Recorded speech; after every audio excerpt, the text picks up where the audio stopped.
Hello everyone. Last लेक्चरला आपण multiplication of वेक्टरमध्ये scalar product पाहिला होता. आज आपल्याला वेक्टर प्रोडक्ट पाहायचा होता. म्हणजे दोन वेक्टरचं मल्टिप्लिकेशन आपण दोन टाईपनं करू शकतो, एक स्केलार प्रोडक्ट आणि दुसरा वेक्टर प्रोडक्ट. ज्यावेळेस आपण दोन वेक्टरचं मल्टिप्लिकेशन करतो त्यावेळेस येणारा प्रोडक्ट म्हणजे येणारी फिजिकल क्वांटिटी ही जर समजा स्केलार असेल तर त्याला म्हणतो आपण स्केलार प्रोडक्ट, आणि येणारी फिजिकल क्वांटिटी ही वेक्टर असेल त्याला काय म्हणतो आपण वेक्टर प्रोडक्ट. वेक्टर प्रोडक्टला क्रॉस प्रोडक्ट असं देखील म्हणतात. क्रॉस प्रोडक्ट असं देखील म्हणतात कारण या ठिकाणी आपण मल्टिप्लिकेशनसाठी जे क्रॉस साईन यूज करतो त्याच्यामुळे याला क्रॉस प्रोडक्ट असं देखील म्हटलं जाते. आता बघा जे डेफिनेशन काय आहे. एक्झामला सिमिलरली याच्यावरती देखील क्वेश्चन पडू शकतो की what is vector product and give it's any 4 or 2 characteristics. ह्या वेक्टर प्रोडक्टची डेफिनेशन काय आहे आणि कुठल्या ही 2 किंवा 4 किंवा सर्वच्या सर्व कॅरेक्टरिस्टिक्स त्यांनी कमीत कमी 2 मार्काला जास्तीत जास्त 5 मार्काला हा क्वेश्चन एक्झामला विचारला जाऊ शकतो. तर डेफिनेशन काय आहे. समजा आपण 2 नॉन झिरो वेक्टर्स कन्सिडर केले. If vector P and vector Q are 2 non zero vectors then their vector product और cross product is defined as the product of magnitude of 2 vectors. बघा vector P cross vector Q याला असं वाचायचं. Vector P cross vector Q is defined as the product of magnitude of 2 vectors. Vector P ची magnitude काय आहे P आणि vector Q ची magnitude काय आहे क्यू. म्हणून काय म्हणलं मी या ठिकाणी product of magnitude of 2 vectors and the sine of the smaller angle theta between the 2 vectors that is sine theta. ही काय आहे डेफिनेशन ऑफ वेक्टर प्रोडक्ट आहे. काय सांगितली परत एक वेळ सांगतो. It is defined as the product of magnitude of 2 vectors and the sine of the smaller angle theta between the 2 vectors that is sin theta. म्हणजे याचा अर्थ आपण याला असं लिहू शकतो P Q sine theta. Magnitude फॉर्ममध्ये P vector P cross vector Q is equal to P Q sine theta. आता याच्यामध्ये जो येणारा थर्ड वेक्टर आहे पी क्रॉस क्यू केल्याच्या नंतर येणारी जी थर्ड फिजिकल क्वांटिटी आहे ती वेक्टर असेल जी त्याचं डायरेक्शन जे आहे येणाऱ्या फिजिकल क्वांटिटीचं direction of that third physical quantity is perpendicular to the plane containing vector P and vector Q. Vector P आणि वेक्टर क्यू ज्या प्लेनमध्ये आहेत, फॉर एक्झाम्पल समजा हा वेक्टर पी आहे, या ठिकाणी ड्रॉ करतो. हा वेक्टर पी आहे, हा अलॉंग एक्स ॲक्सिस आहे, बरोबर आहे. नंतर समजा एक्स वाय प्लेनमध्ये हा कुठंतरी वेक्टर क्यू आहे, दोघांमधला अँगल थिटा आहे. हा वेक्टर पी आणि हा वेक्टर क्यू हे दोन्ही एक्स वाय प्लेनमध्ये आहेत. ही नोटबुक ज्या प्लेनमध्ये आहे ते प्लेन कुठला आहे एक्स वाय प्लेन आहे, बरोबर आहे. एक्स वाय प्लेनमध्ये vector P cross vector Q आहे. असं ज्यावेळेस आपण करतो वेक्टर पी क्रॉस क्यू त्यावेळेस येणारा जो थर्ड वेक्टर आहे तो कसा असतो perpendicular to the direction of perpendicular to the plane containing vector P cross vector Q. Vector P आणि वेक्टर क्यू ज्या प्लेनमध्ये आहेत त्या प्लेनला परपेंडिक्युलर डायरेक्शनला वेक्टर आर असतो. आता हे वेक्टर आरचं डायरेक्शन सांगण्यासाठी या ठिकाणी काय आहे राईट हँड स्क्रू रूल किंवा राईट हँड थंब रूल ज्याला म्हणतो आपण तो वेक्टर आरचं डायरेक्शन रिप्रेझेंट करतो. मग राईट हँड थंब रूल काय सांगतो. इफ समजा आपण या ठिकाणी कन्सिडर केलं if screw is rotated, right hand thumb rule म्हणा किंवा राईट हँड स्क्रू रूल म्हणा. स्क्रू रूलनं तुम्हाला या ठिकाणी एक्सप्लेन करणं सोपं जाईल. ज्यावेळेस आपण electric current magnetic field define करतो, इलेक्ट्रिक करंट फ्लो होणाऱ्या एखाद्या कंडक्टरची, त्यावेळेस तुम्ही right hand thumb rule use करू शकता. या ठिकाणी तुम्हाला राईट हँड स्क्रू रूल हा सोपा जाईल.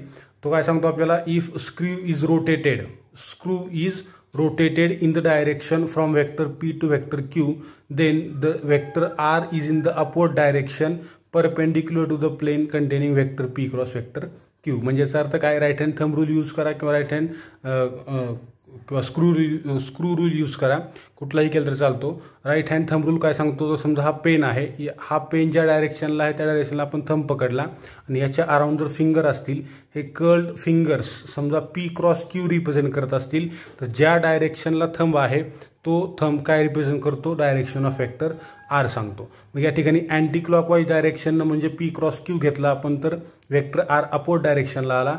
समजा या ठिकाणी अशा पद्धतीने घेतलं मी vector Q cross vector P जर घेतला आपण या ठिकाणी तर त्या ठिकाणी काय होईल, वेक्टर आर हा डाऊनवर्ड डायरेक्शनला असेल, परंतु दोन्ही पण केसेसमध्ये vector R is perpendicular to the plane containing vector P and vector Q. दोन्ही पण केसेसमध्ये वेक्टर आर हा कसा आहे, पी आणि क्यू ज्या प्लेनमध्ये आहेत त्या प्लेनला परपेंडिक्युलर आहे. बरोबर आहे, हे या ठिकाणी आपण समजून घेतलं पाहिजे. आता याच्यामध्ये कुठल्या कुठल्या कॅरेक्टरिस्टिक्स आहेत त्या आपण वन बाय वन पाहणार आहोत. त्यातली पहिली कॅरेक्टरिस्टिक्स बघू आपण अगोदर. पहा, पहिली कॅरेक्टरिस्टिक्स काय सांगते, vector product does not obey commutative law of multiplication. म्हणजे याचा अर्थ काय, जसं आपण त्या ठिकाणी बघितलं होतं A dot B is equal to B dot A. सर्वात महत्त्वाची गोष्ट काय, याच्यामध्ये अगोदर आपल्याला स्केलार प्रोडक्टच्या कॅरेक्टरिस्टिक्स जर पाठ असतील किंवा व्यवस्थित समजले असतील तरच तुम्हाला या कॅरेक्टरिस्टिक्स समजतील. जसं आपण त्या ठिकाणी पाहिलं होतं A dot B is equal to B dot A, तसं या ठिकाणी vector P cross vector Q is not equal to vector Q cross vector P. इथं आपण अशा पद्धतीने घेऊ शकत नाही. म्हणजे इथं कम्युटेटिव्ह लॉ वेक्टर प्रोडक्ट ओबे करत नाही म्हणलं तरी चालेल. मल्टिप्लिकेशनचा जो कम्युटेटिव्ह लॉ आहे तो या ठिकाणी वेक्टर प्रोडक्ट फॉलो करत नाही. त्याचं रिझन असं आहे की ज्यावेळेस आपण पी क्रॉस क्यू करतो त्यावेळेस वेक्टर आर हा पॉझिटिव्ह असतो. समजा आपण कन्सिडर केला तो अपवर्ड डायरेक्शनला आहे त्यामुळे तो पॉझिटिव्ह आहे. तर वेक्टर क्यू क्रॉस पी हा वेक्टर ते काय होईल, वेक्टर क्यू क्रॉस पी आपण ज्यावेळेस करू त्यावेळेस येणारा जो वेक्टर आर आहे तो व्हर्टिकली डाऊनवर्ड डायरेक्शनला आहे, त्यामुळे त्याला आपण निगेटिव्ह कन्सिडर करतो. म्हणजे या ठिकाणी vector R is not equal to minus of vector R असं म्हणलं तरी चालेल. But their magnitudes are equal. त्यांच्या मॅग्निट्यूड इक्वल आहेत म्हणलं तरी चालेल, कारण दोघांची पण मॅग्निट्यूड काय येते, आरच येते. बरोबर आहे. म्हणजे या ठिकाणी आपल्याला काय समजतंय की vector P cross Q mod of vector P cross Q is equal to mod of vector Q cross P. म्हणजे दोघांची मॅग्निट्यूड सेम आहे, परंतु त्या ठिकाणी त्यांचं डायरेक्शन अपोजिट असल्यामुळे त्यांना आपण मॅग्निट्यूडमध्ये न लिहिता वेक्टर फॉर्ममध्ये लिहिलं तर त्यांना आपण इक्वल टू साईन लिहून त्यांना लिहिता येत नाही. परंतु त्याला आपल्याला आणखी एक पर्याय आहे, त्याला आपण असं लिहू शकतो, vector P cross vector Q is equal to minus of vector Q cross vector P. कारण त्या ठिकाणी मायनस आर येईल, मायनस मायनस प्लस होईल, त्यामुळे त्याला आपण मायनस साईन यूज करून त्यांना इक्वल टू असं लिहू शकतो. बरोबर आहे. याच्यानंतर सेकंड कॅरेक्टरिस्टिक्स बघा, the vector product obeys the distributive law of multiplication. Distributive law जो आहे काय सांगतो आपल्याला, vector A cross vector B plus vector C. म्हणजे याचा अर्थ काय, vector A cross vector B plus vector A cross vector C.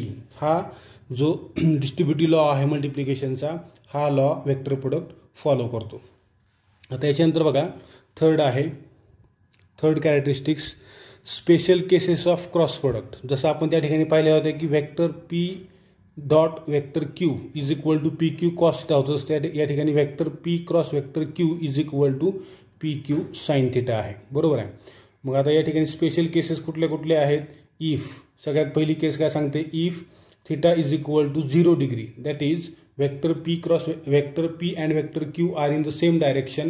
म्हणजे दोघांमधला अँगल जर 0 डिग्री असेल तर आपल्याला माहिती आहे साईन 0ची व्हॅल्यू काय येते, 0 येते. बरोबर आहे. त्याच्यामुळं काय येईल या ठिकाणी P Q is equal P cross Q is equal to काय येईल तुम्हाला 0 मिळेल. ही त्यातली पहिली स्पेशल केस आहे.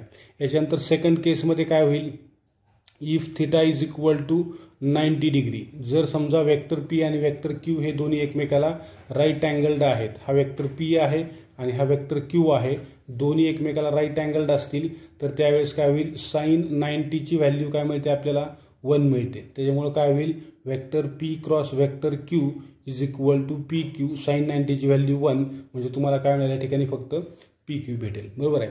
आणि थर्ड स्पेशल केस काय आहे, if theta is equal to 180 degree. दोन वेक्टर्समधला अँगल हा काय आहे, 180 डिग्री आहे. त्यावेळेस येणारी साईन 180ची व्हॅल्यू काय असते आपल्याला माहिती आहे, साईन 180ची व्हॅल्यू ही देखील 0 येते.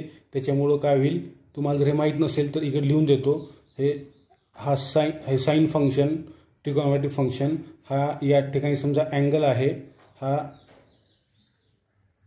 0, 90, 180, 270 आणि 360 साईन 0 0 1 0 -1 परत 0, त्याच्यामुळे साइन 180 काय झालं 0. त्याच्यामुळे vector P cross vector Q ज्यावेळेस करू आपण त्यावेळेस अगेन पी क्यू इंटू 0, तुम्हाला त्या ठिकाणी पी क्रॉस क्यूची व्हॅल्यू काय मिळेल 0 मिळेल. बरोबर आहे. ही त्यातली काय आहे स्पेशल केस आहे. आता जसं आपण चौथी कॅरेक्टरिस्टिक्स पाहिली होती त्याच पद्धतीनं त्या ठिकाणी जसे आपण दोघांचा डॉट प्रोडक्ट घेतला होता सिमिलरली आपल्याला या ठिकाणी क्रॉस प्रोडक्ट देखील घेता येतो आणि त्याची व्हॅल्यू काय येते ते कसं सॉल्व्ह करायचं ते एका सेपरेट लेक्चरला आपण ती 5वी कॅरेक्टरिस्टिक्स पाहणार आहोत. त्याच्या अगोदर चौथी कॅरेक्टरिस्टिक्स बघू आपण काय आहे. चौथी कॅरेक्टरिस्टिक्स पहा. If vector P cross vector Q vector P is equal to vector Q, जर वेक्टर पी हा वेक्टर क्यूच्या इक्वल टू असेल तर त्यावेळेस mod of vector P cross Q is equal to mod of vector P cross P और mod of vector Q cross Q is always equal to 0. कारण आपल्याला माहीत आहे ज्यावेळेस वेक्टर पी आणि वेक्टर क्यू दोन्ही एकमेकांच्या इक्वल आहेत त्यावेळेस आपल्याला माहिती आहे समजा एक्स ॲक्सिसच्या अलॉंग वेक्टर पी आहे आणि वेक्टर क्यू देखील एक्स ॲक्सिसच्या अलॉंगच आहे, दोघांचा युनिट वेक्टर हा सेम येतो आणि आपल्याला माहित आहे की दोघांचा युनिट वेक्टर सेम आला म्हणजे डायरेक्शन सेम, अँगल झाला दोघांमधला 0 डिग्री आणि साइन 0ची व्हॅल्यू काय येते 0 येते.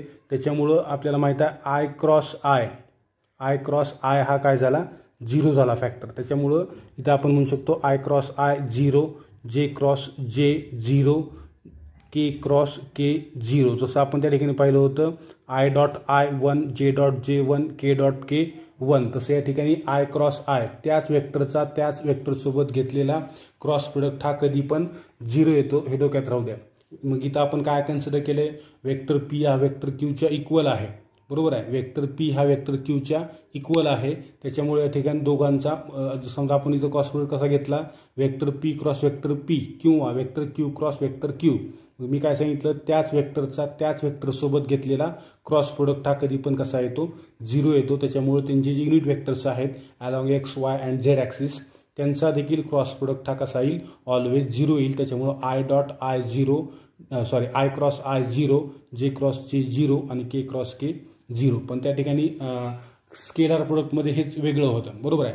आता याच्यामध्ये आय क्रॉस जे काय येतो किंवा जे क्रॉस के काय येतो किंवा के क्रॉस आय काय येतो हे आपण नेक्स्ट लेक्चरला जी 5th कॅरेक्टरिस्टिक्स आहे ती 5th कॅरेक्टरिस्टिक्स सॉल्व करत असताना पाहणार आहोत.